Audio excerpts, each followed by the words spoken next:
Hello and welcome to another collaborative cross-continental episode of Fossil versus Future and Bula COP31. I'm Daisy. And I'm James. Fossil versus Future is an intergenerational conversation on climate change. James is my godfather, and in each episode we tackle a different what about question related to climate. What about data centres? What about offsets? What about fashion? Today we're asking, what about COP31? To help us answer this, we're virtually joined again by Jack and Heidi, hosts of podcast Bula COP31. This is our second episode together. Last time we looked back at previous COPs, and today we're looking forward. Hi, Jack and Heidi. Hi, Daisy. It's great to be another episode of Fossil versus Future. And Bula, Jack. Bula, Heidi, and Bula COP31. We've been invited back to connect our podcasts together again, so we clearly didn't disgrace ourselves in the last episode. Indeed, I think if you're tuning in for the first time, I would recommend that you do listen to that first episode and come back to our quadrilateral discussion about COP31 after that. So, handing back to you, Heidi. Yeah, I'd like to start the scene with what we need to see at COP31. And I'd like to direct this question to Daisy. So Australia and Turkey really need to agree on a clear climate action plan, which there's some issues that I care a lot about, which is climate finance, international carbon trading, or Article 6, or the CBAM. So Daisy, I'm curious what you see as the really early agreements we need to make on the COP31 action agenda, and what are the most viable topics that we could, for real measurable progress? Thanks, Heidi. So just to step back a second, so the action agenda is a term that we hear quite a bit in press coverage around the COPs. And so just to describe what the action agenda is a core pillar of the climate conferences, and it sits alongside the government-led main negotiations, but focuses on tangible real-world outcomes. So the action agenda uses the convening power of the COP conference to mobilize voluntary action from civil society, so businesses, investors, NGOs, Indigenous communities. And so while the formal agenda shapes the rules, the action agenda drives the real-world momentum behind the rules. So while the negotiations set the destination, the action agenda is the routes to get there. And COP30 in Brazil last year attempted to move away from presidencies picking sort of flavour of the year priorities and instead wanted to institutionalise a 5-year vision for COPs going forward to 2030, so aligned with the global stocktake. And they took I think it was about 400 different initiatives from action agendas gone by and mapped them all out and organised them around 6 thematic pillars with 30 key objectives. And so those 6 themes are transitioning energy, industry and transport, stewarding forests, oceans and biodiversity, transforming agriculture and food systems, building resilience for cities, infrastructure and water, fostering human and social development, and finally, unleashing enablers and accelerators. So this includes financing, technology, capacity building. So in summary, Australia and Turkey shouldn't be starting from scratch. They should really be building on those foundations that were laid at COP30. However, there was a draft agenda which was leaked last month from Turkey, and it suggests that Turkey perhaps are going to be focusing on some domestic priorities as part of their action agenda. For example, zero waste was at the top of the list, which is focusing on things like methane from landfills, and their First Lady leads a zero waste project, so that's a real priority for them as a country. And unfortunately, among the 14 draft items that were on that list that was leaked, transition away from fossil fuels did not appear once. And tourism was actually another thing that was highlighted as a top priority. So we'll see when that agenda gets released how similar it is to the draft. One area that I think could be interesting for Turkey and Australia to focus on is the steel industry, so one of the hard-to-abate sectors, and how to get emissions down in a way that's economically viable in that industry. So Turkey is one of the world's largest electric arc furnace steel producers. Meanwhile, Australia is the world's biggest iron ore exporter and has abundant renewable energy resources. So there could be a really interesting opportunity to sort of align those common interests there. Coal is another topic. It will be interesting to see if that's a focus of the conference. Obviously, it was an issue largely ignored at COP30, but Australia is a major coal miner and Turkey is a significant coal consumer. On the other side, renewable energy, both countries could also collaborate to drive renewable energy. Turkey actually outpaces Australia currently in its renewable energy generation, but there's huge potential to pair Turkey's industrial scale know-how in solar manufacturing with Australia's experience in grid integration. Obviously, you can speak more to this, but the Pacific Islands should be a huge part of COP31.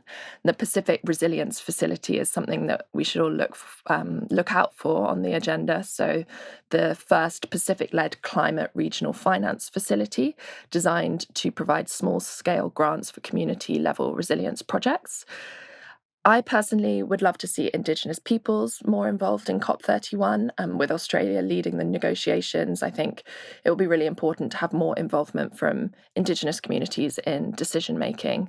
Obviously, in the awful situation of the world at the moment, climate is being pushed down the list. And so COP31 really needs to frame the transition as a security strategy. Clean energy contributes to energy independence, and reducing famine and migration reduces conflict. So I think how energy and how renewable energy is framed is something that the COP will need to deal with. And then NDCs is the final one. I mean, countries were all meant to update their NDCs last year, but 61 countries, when I checked yesterday, still haven't submitted updated NDCs. So that needs to be a priority too. James, writing the closing speech early and working backwards is a presidency tactic. What would you want that closing speech to say at COP31? It is a tactic, and it's quite, it's something that's been present in diplomatic negotiations for a very long time. And I've certainly worked with that strategy on more than one occasion. It's quite useful. It also reminds you, if you are in a presidential team, how early you have to start to get ready for the end. You need to imagine the best possible outcome, write it down, and then figure out how you get there. And it's a very good discipline. It helps filter, concentrate, focus. It helps you prepare for the trade-offs. It helps you pick out which delegations you have to spend more time negotiating with in order to get that outcome. And it also helps build a sort of coherence in your own team. As you understand, we're all aiming towards that. The one I remember particularly, actually, was Laurent Fabius in Paris. And, it's also a good way of getting your communications people aligned right at the beginning to figure out what's the story we're telling our own people first, and then the rest of the congregation, if you like, so that when we arrive at the end, we've completed the narrative of the year and we've arrived somewhere and written it down and move on to the next. So much of what you said just now, Daisy, I hope will be there. So I would be writing the most confident expression of the value of a multilateral process that I could write down with a straight face, given the world we are actually in. I would be definitely emphasizing the security issues and the value of a set of solutions to climate change that are also solutions to energy and peace and security matters. I would be emphasizing the excitement associated with the transition. I would be making it as positive as is humanly possible at this stage. so that there is some feeling of uplift at the end. And I will be picking out those issues that were specifically addressed in this year that perhaps wouldn't get the attention in another year. And that's obviously going to have to be negotiated between the two parties, Turkey and Australia. I like some of your topics there. It would be brilliant if they could do something that was innovative in the process. So I'd love to take out steel would be good. Indigenous peoples would be good. Something that can be lifted up, demonstrate the capacity to get agreement that has some sort of force behind it beyond another platform promise. And it would be great if that could also include finance in the package so that the blending of public and private, which is so often necessary to get things to move, is visible. And if only in a very discrete area. Well, let's hope that the resilience facility would be one for the small islands.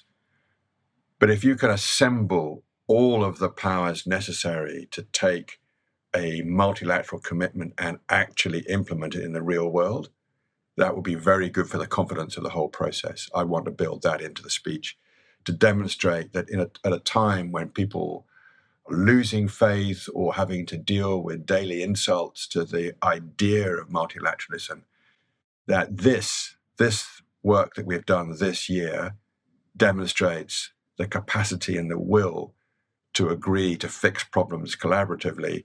And here are the examples, and they're going to make a difference in your everyday life once we have decided. And it's going to pick up in investment committee decisions in institutions. It's going to make a material difference to the infrastructure you have in your country, and it's going to make you feel more secure. I think a big topic in the news anyway after COP30 was fossil fuels and the lack of mention of fossil fuels in the final negotiated text.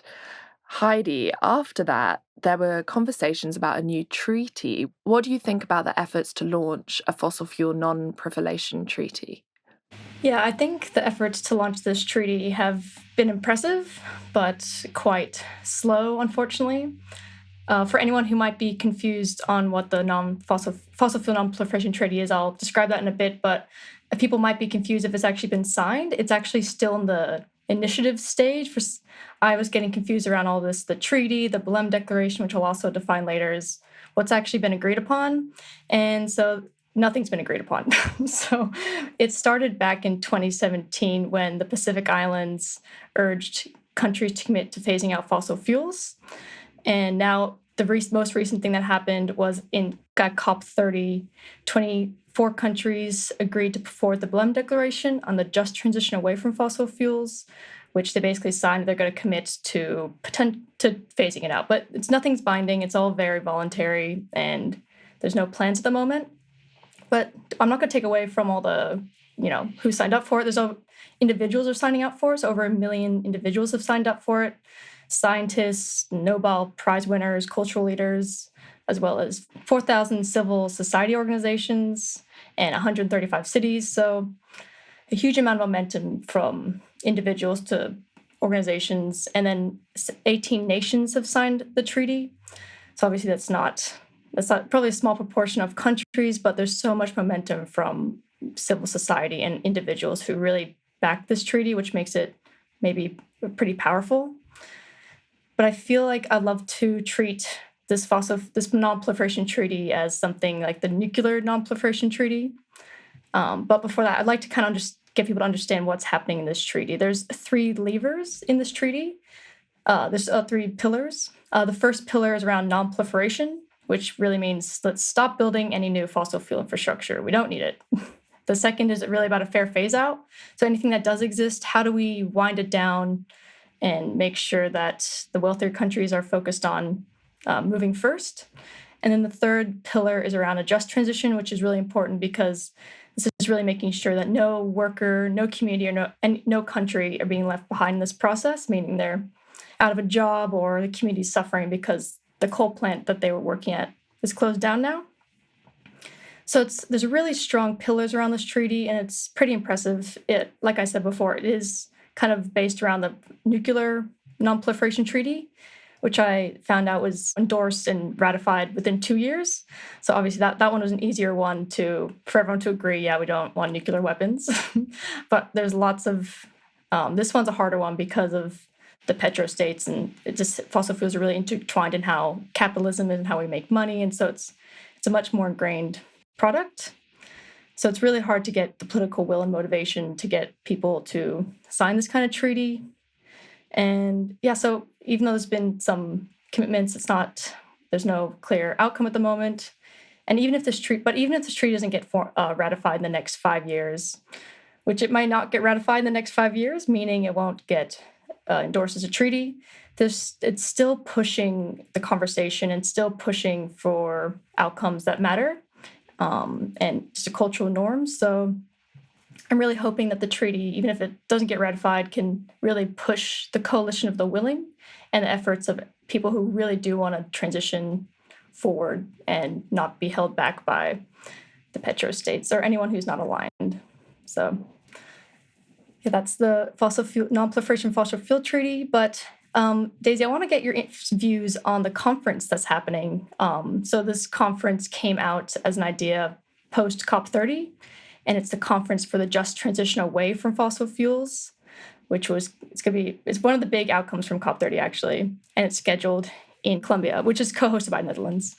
So yeah, Daisy, what are your views for this conference, and what would you like to see from it?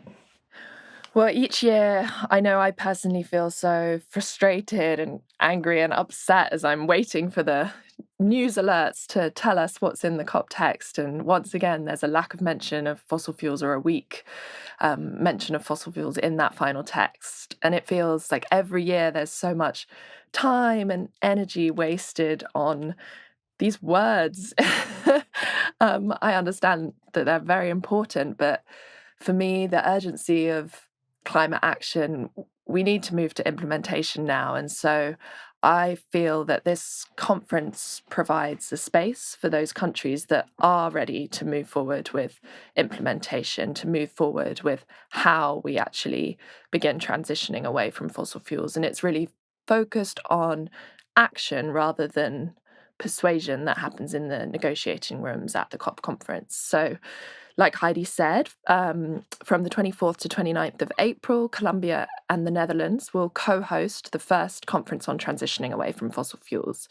And the conference is designed as a space for countries, subnational governments, and other stakeholders that recognise the need to transition away from fossil fuels in a just, orderly, and equitable manner, in line with climate goals and the best available science. So it brings together committed countries, it's implementation focused, and importantly, it's a complementary space to the UNFCCC. So it's not going against the COP and saying, COP's failed, we're going to do this separately. They're really trying to contribute to the COP30 presidency's roadmap. And like you said, Heidi, it was an important takeaway from the COP30 conference to continue these conversations at the separate event and to accelerate practical delivery. The conference is going to take place in Santa Marta, which is a major port city in Colombia that serves as a crucial hub for coal export, which I think is very symbolic. Hosting the conference here acts as a strong signal that fossil fuel dependent nations like Colombia recognise that there's an urgent need to transition and to end their reliance on these energy sources. So it's like a major producer stepping forward and saying, help us transition away. With Colombia, coal and oil represent roughly 45% of its total exports and 10% of its GDP. So still a big reliance, but really great to see them taking such a leadership position on this. I think the one thing I would say is, while we do need this speed, and I admire the countries pushing this forward, I think we want to ensure that we don't make clubs, sort of climate clubs of countries. And one of the things that is so amazing about COP is that so every country almost in the world is there and has a say, has a voice. We don't want to be in a situation where some countries are being left behind. But generally, I'm looking forward to, it's only a month away now, so it'll be really interesting to see what comes out of that conference in a couple of weeks. So, James, it's back to you and me, and I'm going to try and emulate the great Anthony Scaramucci, the Mooch, and his co-host Caddy K. So I'm not going to ask you a question directly, but I want to say something, and then I'd like you to respond.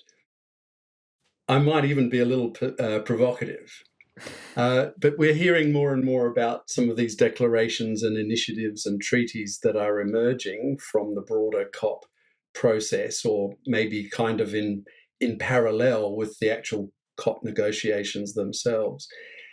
And every COP, as Daisy and Heidi have been talking about, every COP now seems to be moving much more successfully towards the implementation of the policies with an action agenda.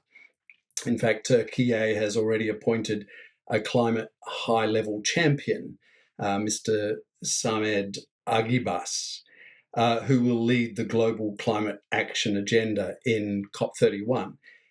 And it's certainly welcomed, I think, or it's certainly a welcome signal to civil society and all the other stakeholders that governments are actually moving from the climate process. They're moving from policies to practice, which is very productive.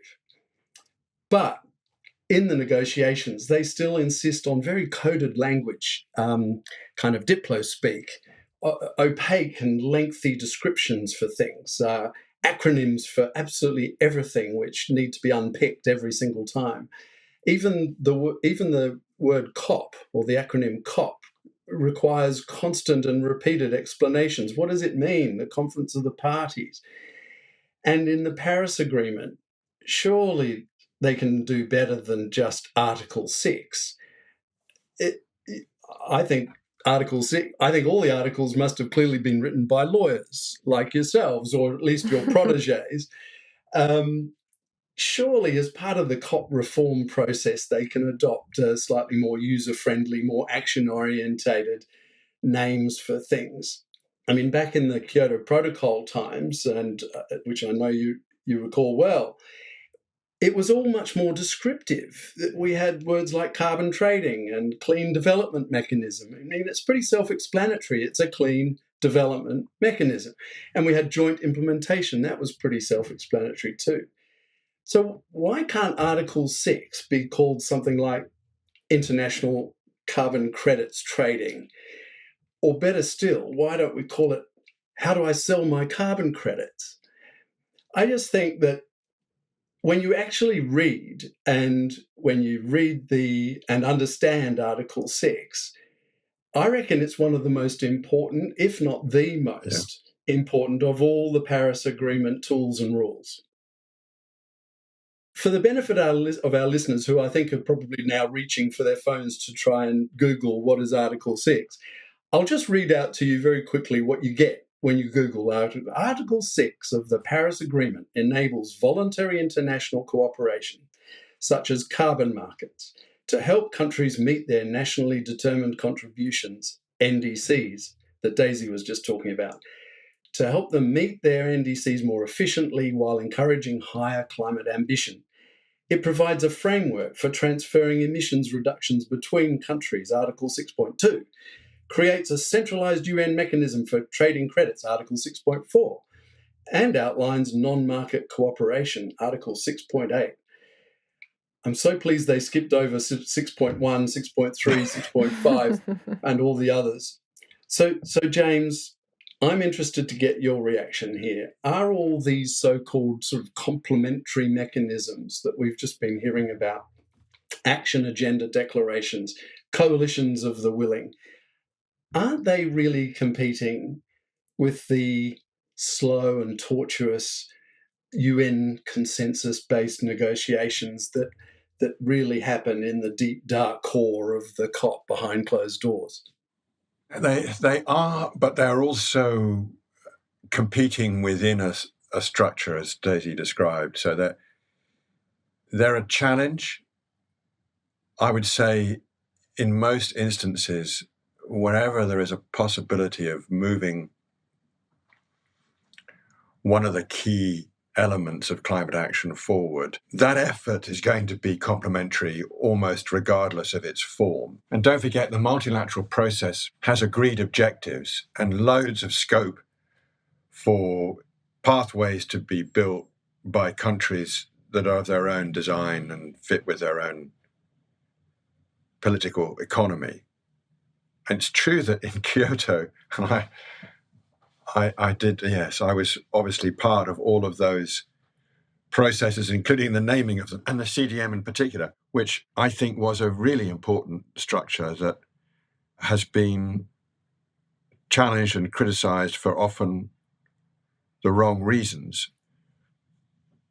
But I just suggest that for a lot of what is at stake here, you have to understand three things that all go together. One, there are a lot of countries in the room with very diverse powers.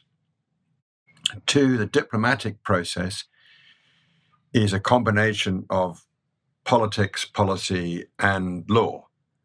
And it's a lawmaking process that is relatively young, borrowing on traditions of parliamentary democracy that don't quite fit. So there are civil service processes to produce draft text. They want ministers to agree that are quite kind of 19th century.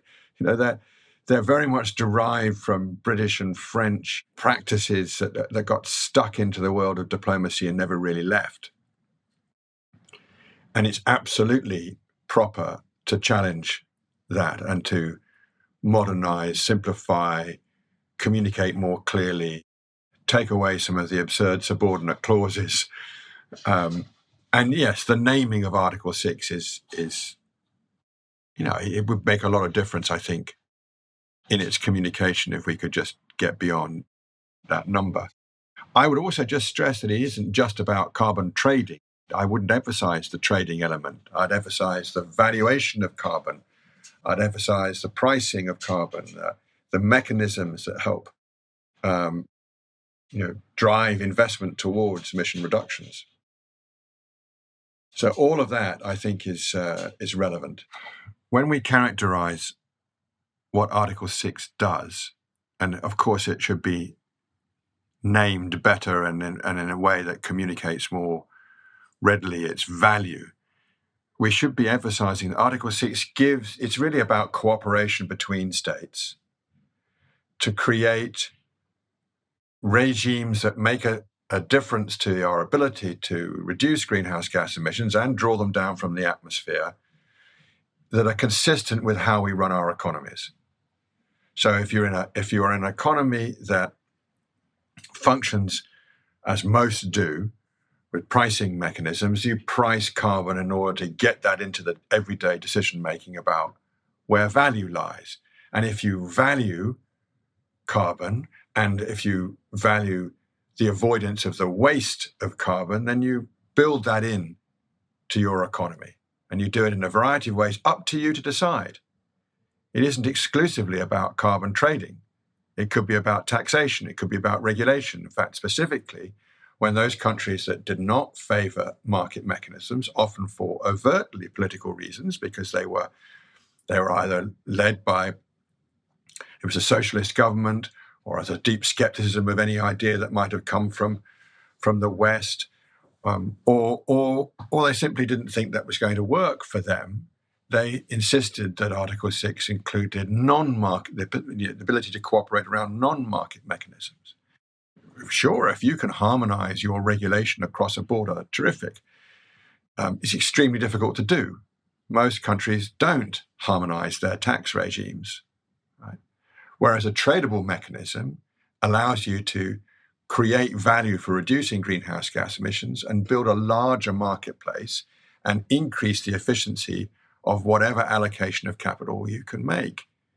And so a trading mechanism, whether it is government to government or private sector to private sector or a combination of both, as Article 6 provides, is much more likely to drive the cost of implementing the climate agreement down. It will create economic efficiencies, it will create incentives, and it will feed through to your innovation sectors as they as they see literally the value in reducing emissions. So it's a very, very important part. And of course, it's taken years to negotiate. So you'd think they do a better job of communicating its value. But finally, there's no doubt that the process has produced a kind of obsession with itself, right? An excess of procedure. A lot of the caution about governments intervening in well-established markets where there are vested interests is reflected in the language that is convoluted and often obstructive. But it's there because it was, in a sense, negotiated to be that way by those who don't want to move forward fast. It's much harder to get a simple, clear direction agreed with people who will block consensus because they don't want you to arrive at that destination, at least maybe not as fast as you would like, because they want to go slower because they're fossil fuel exporters or because they're in an industry that doesn't yet feel capable of switching away from fossil fuels, hasn't found the innovation. And so the complexity and opaqueness and slowness are actually a reflection of how difficult it is to get to that simple, clear agreement to do what's necessary. Thanks, James. And perhaps at this stage, I could just give a big shout out to an institution that serves a fabulous benefit during the COP, and that is the IISD, the International Institute for Sustainable Development. Because every single day during the COP and all other UN environmental negotiations, the IISD published this environmental news bulletin as a kind of a summary of everything that was said and done within the negotiations the previous day. And it just serves such a fabulous purpose to allow everybody who's not at the COP, and in fact also for the people who are there, to understand what's going on and sort of provide some background as to what all these terminologies mean and what's actually going on in the negotiations. So all credit to the Earth Negotiations Bulletin. These are valuable resources. And there are lots of organizations also help the process even whilst they challenge it. You know, I mean, every negotiator knows that they will walk into a negotiating room and pick up the daily copy of ECO and find out who's in the crosshairs today. But they are very good gatherers of information. The NGOs run that.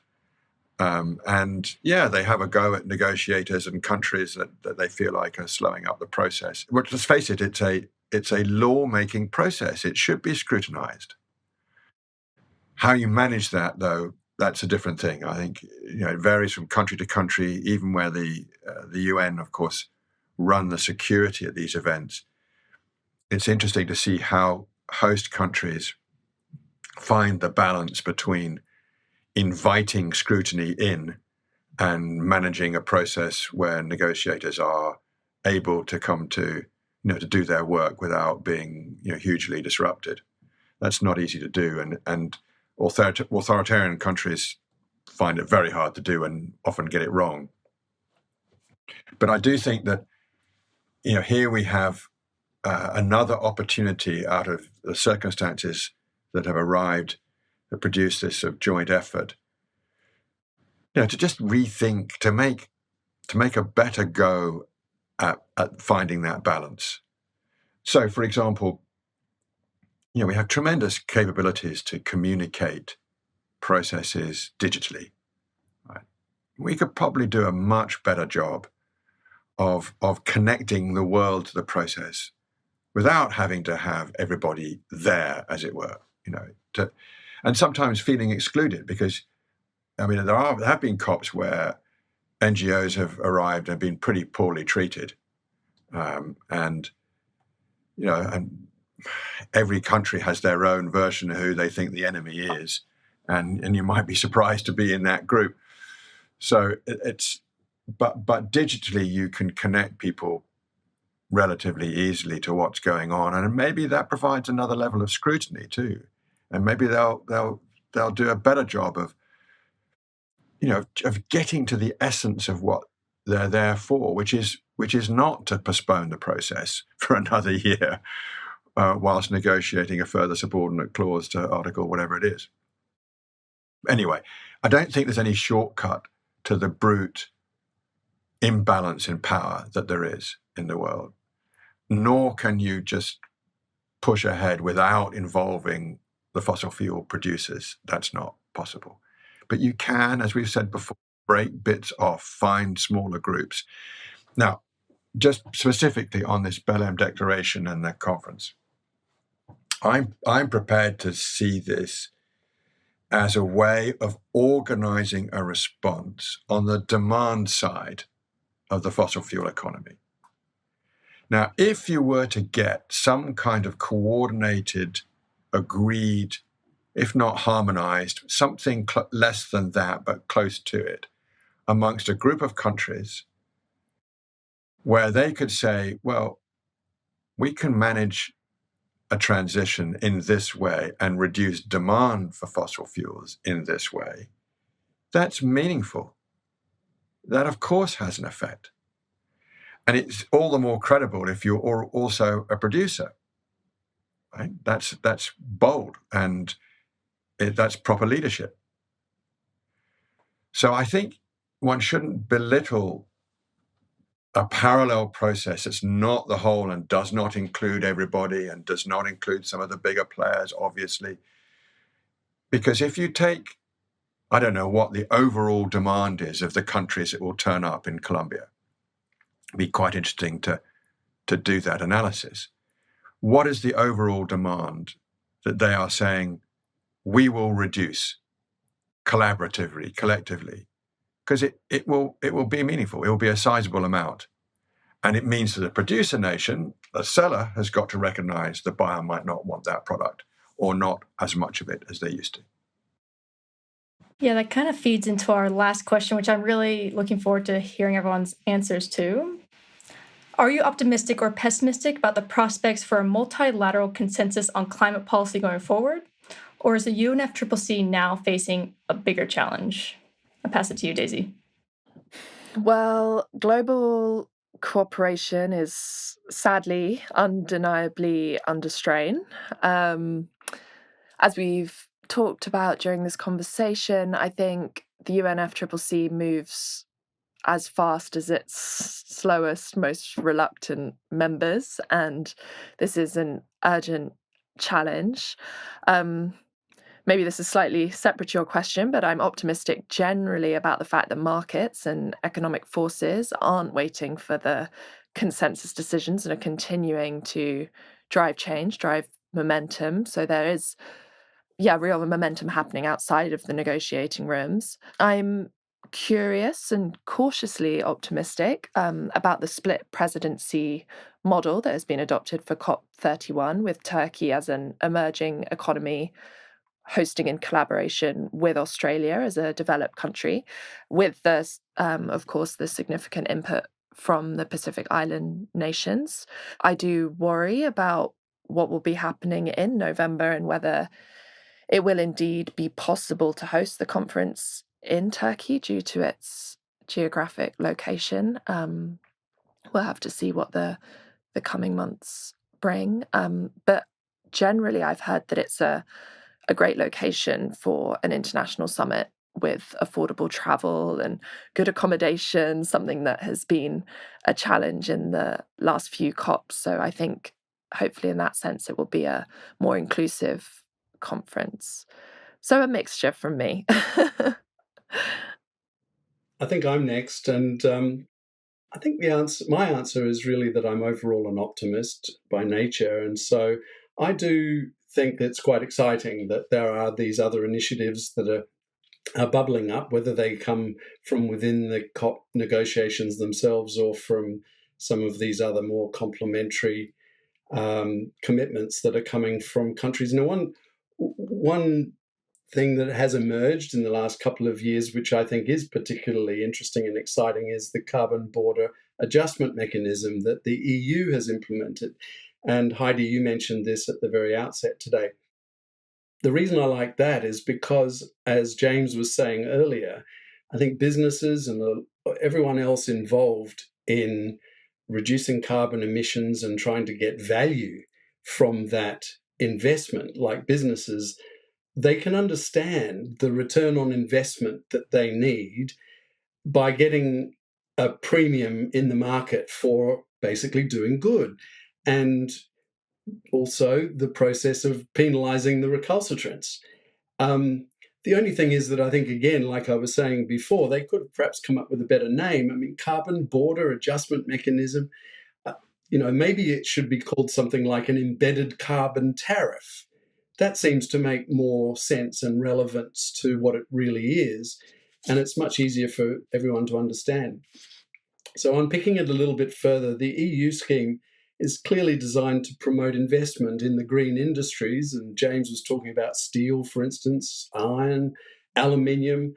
By promoting investment in those industries, you're effectively penalising the imports of what are brown products instead of green products with less embedded carbon.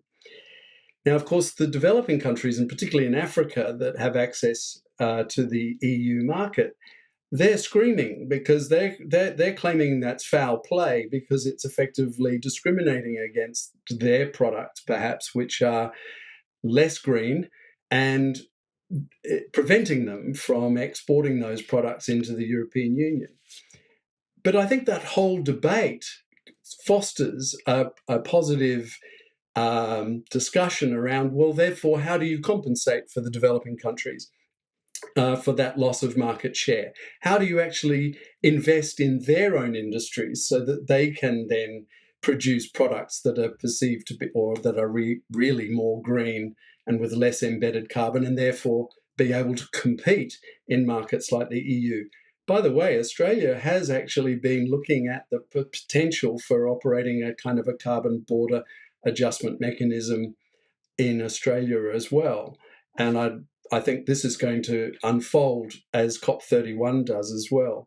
But the interesting thing about this goes back to the root of the convention and the COPs themselves, that whenever these things get raised within the COP, a lot of the governments sort of downplay it by saying, oh, no, well, we can't really talk about that here. We can't discuss that here because, we're environment ministers and climate change ministers and sometimes even energy ministers, but we're not trade ministers. And so we're not really qualified to talk about what these are really trade measures. And they're saying that all those sorts of issues should be discussed within the fora that is designed for trade negotiations, like the World Trade Organization. So I don't think that I actually think that it is a good idea to introduce these discussions into the climate change negotiations. And I think that trade ministers should be encouraged to take these sorts of things seriously and to actually participate in those discussions. Because I think that trade should be the stimulant for economic development, but combined with environmental salvation, because it's not just a parochial device for unilateral protection of our economies. Trade has to unblock meaningful investment in green and progressive technologies. So I guess that's one of the things that I'm optimistic about, is that these sorts of discussions are going to become much more evident within the COP process. So I'm very aware of the classic cliche, never waste a good crisis, when answering your question, Heidi, because I do think I think things might get a lot worse before they get better. I think there's going to be a huge challenge to any form of multilateralism, and specifically to climate change, because of the stance of the United States of America right now, because of the conflict in the Persian Gulf, because of the war in Ukraine, because of the rise of I see it as the last muscle flexing of the fossil fuel world. And I think there's going to be a period of chaos and rage and discord, at the end of which, and who knows, and let's hope it's not a long time, at the end of which the absolute necessity for effective multilateral cooperation will be so obvious that we'll reassemble with a much better system than the one we've got. And it might have to begin with smaller groups of countries who are prepared to push ahead and show how it's done. Equally, I think the integration that Jack was talking about there between trade and climate, the same could be said with finance and climate, and indeed a couple of other disciplines that are becoming more obviously interconnected. And so I would favor countries selecting different delegations to resolve these complex interactions between different departments of state and different forms of power, economic, financial, and increasingly technological and military. Because look at the amount of money that has been spent focused on the flow of fossil fuels through a small gap in the Hormuz Straits that can be blocked. Whereas right now, even though it's late where you are, it's not difficult to see where that resource is coming from, because that is the direct equivalent. Tankers hold up in the Straits of Hormuz under fire. They're carrying the raw material for our economy based on fossil fuels, whereas the sun will come up tomorrow. And it can be used and directed to the tasks of the economy so much more efficiently than the burning of fossil fuels. There's just no comparison. The physics and the chemistry of it just are superior. And now the economics are superior too. So in the response to climate change that we know has to be global, but occasionally is thwarted by that plain fact, we will reassemble once this period is past and rebuild multilateral institutions better than the ones before and learn all the lessons of failure. I think on that score, I'm very optimistic. I think the future is a very optimistic reassembly of the powers and a rejection of what is currently taking place, the reaction against multilateralism and the liberal economy. Yeah, so I think I'm going to take the pessimistic route for this one. I do agree with all the optimism in general, because I think there's a lot of things to be optimistic about, but I really think the prospects of how we're currently doing this consensus-driven climate policy is not working. Every country is not agreeing on phasing out fossil fuels or a few other things, so I really think it's going to evolve into something else, which will be a combination of multilateralism, but other things. I think we're entering into what the COP president calls the two-tier multilateralism. I like to quote him because he had an interesting quote around what he means. He stated, "COP30 must shed a light on limitations of climate multilateralism. To keep pace with global warming, multilateralism must learn to operate at more than one institutional speed, to become two-tier multilateralism. A first institutional speed should remain anchored in consensus, and the second should focus on implementation." So I just love that quote because I think that's this is evolving into, and what James was alluding to as well. Like, a lot of countries have to go forward with implementation, and we can still have the consensus-driven process, which will happen every year at the COP, going every year, and driving that consensus across all the countries to deliver that outcome. But then we have this tier 2 where really gets interesting, where the countries who have the financing, the capabilities, can drive forward in achieving climate ambitions and goals and actually getting stuff done, because there's been too much talk now. I think it's time to actually do stuff, and I feel like that's my job at the moment. We need to actually act. We need to reduce emissions, and all the geopolitics is putting a damper on that. War is not good for climate change, the bombs, and it's very obvious what's happening with why that wouldn't be good for climate change. But I'm pessimistic that the consensus-driven aspect is going to work much longer, and we really have to shift the way we think about multilateralism. And then Mark Carney also had some interesting quotes around what he likes to see. He said, rather than waiting for the old order to be restored, it means creating institutions and agreements that function as described. We know the old order is not coming back. We shouldn't mourn it. We need to build something bigger, better, stronger, and more just. So, yeah, overall I'm optimistic, but it's gotta be better. We got to make it better than what we had in the past. Bigger, better, stronger, and more just. I think that's a good way to end. Well, thank you so much, Jack and Heidi. It's been great to have these cross-continental conversations and hear about what you're seeing on the other side of the world in Australia. And I hope as we move closer to COP31, we can check in with you both and see what you're seeing on your side of the world. Thanks, Daisy, for having us on Fossil versus Future. We learned a lot from the both of you and hope to do some more collaborations in the future. Yes, indeed, Daisy and James. Thanks for having us on the podcast and to doing a joint existential couple of episodes. And like Daisy said, I think it would be great if we can check in with you again, perhaps when we get closer to COP31 itself. It'll be very interesting to see whether actually Turkey is taking us up on some of the things that we've been talking about. Thanks again. It's been a tremendous pleasure for all of us. Thanks a lot. Bye. Thank you. Bye, folks. Bye. Thank you so much for listening to Fossil versus Future. Please subscribe to our podcast and give us a rating. And please follow us on social media. Let us know the what about questions that you want us to discuss.